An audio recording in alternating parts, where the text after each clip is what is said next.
दोस्तों, आज की इस वीडियो में हम आपके लिए लेकर के आए हैं 864 स्क्वायर फीट में 3 बेडरूम के साथ 27 फुट बाई 32 फुट का हाउस प्लान। जैसा कि आप वीडियो में देख सकते हैं, हम आपको एक कंप्लीट घर का नक्शा बनाकर दिखाने जा रहे हैं।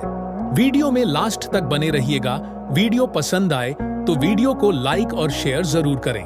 दोस्तों, अगर आप भी अपने घर के लिए नक्शा डिजाइन कराना चाहते हैं तो अपने प्लॉट का प्रॉपर साइज कमेंट बॉक्स में लिख सकते हैं। आपकी डिमांड के अनुसार नक्शा बनाकर दे दिया जाएगा।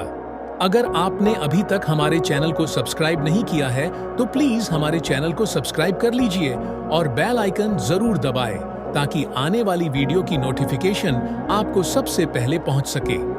अगर आप हमें फेसबुक पर देख रहे हैं तो हमारे पेज को फॉलो कर लीजिए। हम रोजाना आपके लिए ऐसे ही वीडियो अपलोड करते रहेंगे। धन्यवाद।